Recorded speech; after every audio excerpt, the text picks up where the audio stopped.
So hello guys आज के आबारो चले आसছি नेक्स्ट भिडियो निये। तो चलो देखा जाक आज के की करा जाए। ठीक है, तो प्रथमे शुरुआत करब एक आइसक्रीम दिए।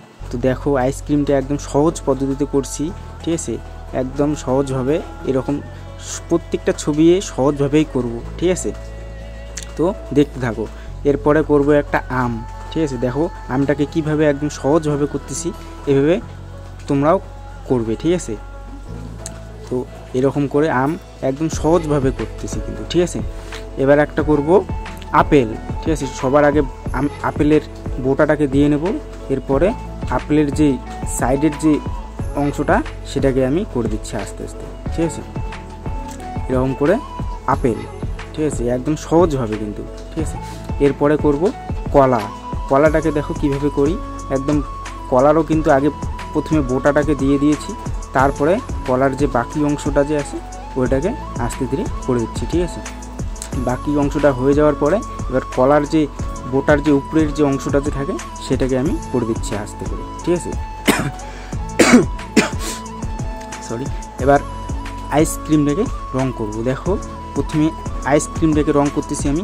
আইসক্রিমটাকে আমি রেড মানে লাল রংটা করে দিচ্ছি। ঠিক আছে, এবার আইসক্রিমের যে ধরার যে কাঠের সেটা যে থাকে ওটাকে আমি ইয়েলো আকার দিয়ে দিয়েছি, মানে ডিপ হলুদটা। ঠিক আছে, এরপরে আমের মধ্যেও আমি হলুদ কালারটাকে করে দিচ্ছি আস্তে করে, হালকা করে হলুদ কালারটা করে দিচ্ছি। ঠিক আছে, আগে কিন্তু তোমরা আমের সাইড কালারগুলোকে করে নেবে, তারপরে আপেলের সব কালারেরই সাইডগুলো করে আগে করে নেবে। ঠিক আছে, তারপরে মাঝখানের কালারগুলো।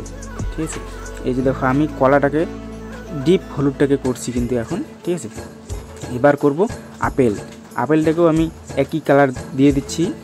আইসক্রিম আর আপেলের কালার একই, আর আম আর কলার কালার একই দিয়ে দিচ্ছি কিন্তু। ঠিক আছে, তোমরাও চাইলে একই কালার দিতে পারো, এমনকি আলাদা কালারও দিতে পারো, কোনো অসুবিধা নেই। ঠিক আছে, তো হয়ে গেল আপেল।